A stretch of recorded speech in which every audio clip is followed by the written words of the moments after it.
What's up everyone, it's Tony G23 and welcome to a soaking wet Monaco practice session. Now this is bearing bad news for me because I don't like Monaco when it's wet and I don't have a wet setup for Monaco. So I'm going to try and use this practice session to get one, but we've also got R&D to do and the weather suggests that the rain will only be here for about 28% for the practice session, and we've got rain for the race as well. So looking for a wet weekend at Monaco, but we've been using the quick car setup with a few minor tweaks. I liked the alignment and the braking, but everything else seems to be okay. I can work with it, and we're going to save it to a wet setup, and we're going to leave the R&D to later on in the session. That's if we get through to later on in the session, because we got realistic damage on, and the last time I did Monaco in the wet with a realistic damage mod, I barely got past the hairpin without completely destroying something on my car. So the R&D objective is stay within 3.5 meters of the racing line for more than 85% of a single flying lap. That's good. But we're going to cut 10 minutes later on into the session. So there you go, 10 minutes later, and the rain still hasn't let up. We've got 16 cars on track, but we're going to cut to the end of our first flying lap in practice. We were doing it on the lean mix, locking up in Rascasse corner.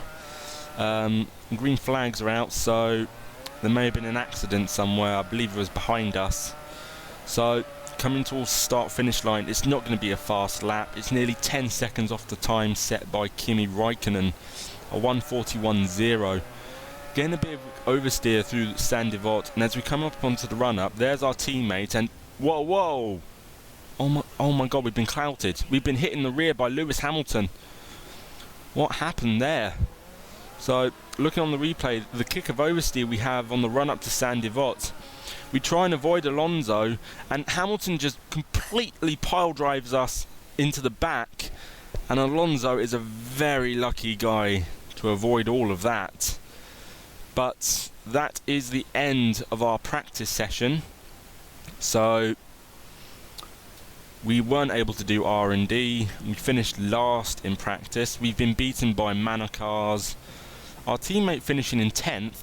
Hamilton gets a 10-second grid penalty for that accident on the run up to Casino Square. But we only get one lap done in practice, so it's not boding well for us in the race.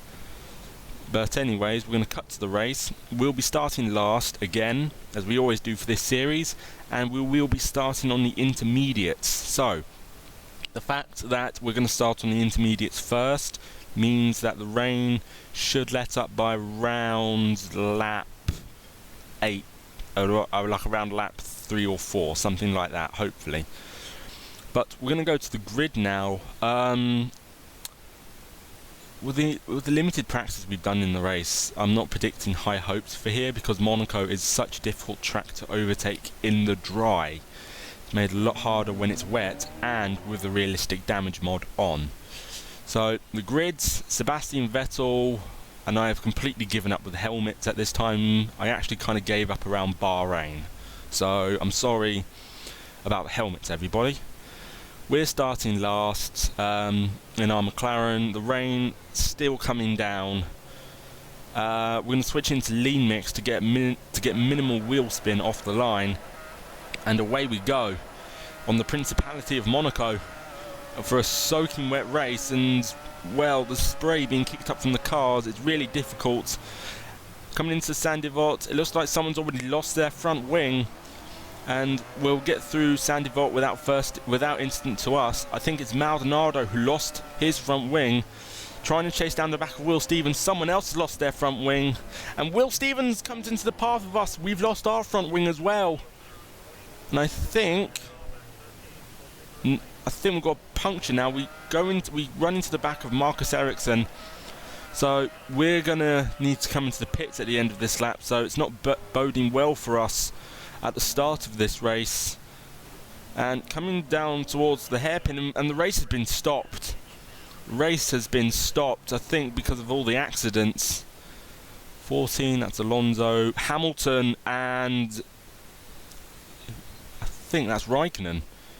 Car 7. Car 7 is Raikkonen. So Alonso, Hamilton and Raikkonen were involved in that crash. So we're down to 15 runners in the Grand Prix. Building up to 5 red lights again, and away we go for the second attempt of the Monaco Grand Prix. Still wet conditions, and we're letting all the cars go past because we want a... Oh my god!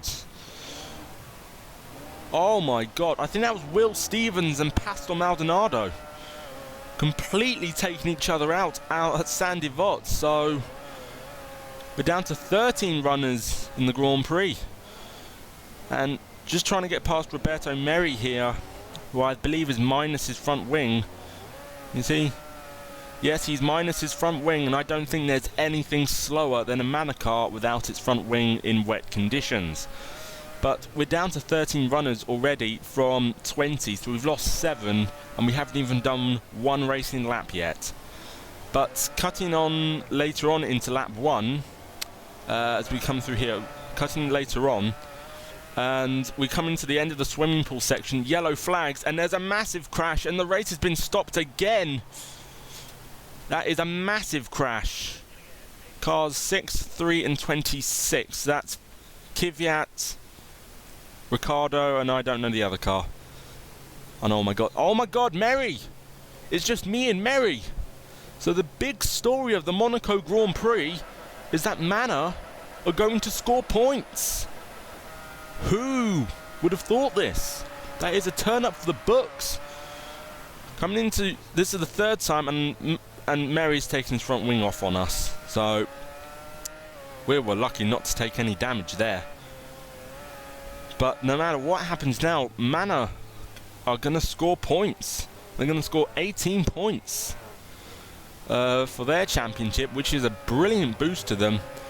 But cutting on to lap 3, and we set the fastest lap of the race, and well, hang on, we're the only car left running.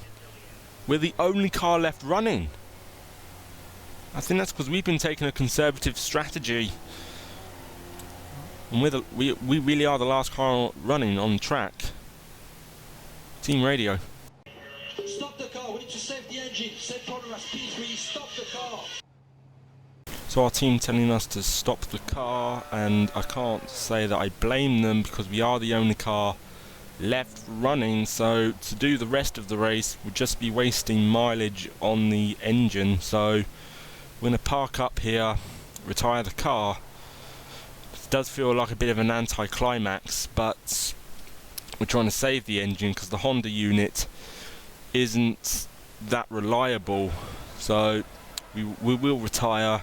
We will finish first place nonetheless because we are the only car left running. And we will pick up the full 25 points, but the strategy call there from the team seems to be quite good. So there's the results. I don't think you've ever seen so many DNFs in your life. So our teammate in 18th crashing out on the first lap. Daniel Ricciardo, 3rd place. But the big story is Roberto Merri scores 18 points for Manor Marussia Formula 1 team. I mean, that is going to give them a massive boost of confidence, and hopefully for them, a bit more payment and a little more sponsorships for them. Because, well, he who is slowest shall be first. Well, that you can kind of relate to that. In the Drivers' Championship, we've now taken the lead of the Drivers' Championship from Nico Rosberg by 5 points. Our teammates and Will Stevens are the only people still to score, but I feel quite happy now we've taken the lead of the championship, and I know it feels like a bit of an anticlimax, guys. I mean, really, I wanted to go on and do the race, but it just didn't feel like it. In the constructors, Mercedes is still leading, but we have closed the gap on them ever so slightly. And Manor are now up to 9th with those 18 points from Roberto Merri. But anyway, guys, I hope you have enjoyed the video today. I'm sorry it was such an anticlimax for you, but I hope you enjoyed it. Thank you so very much for watching. Goodbye.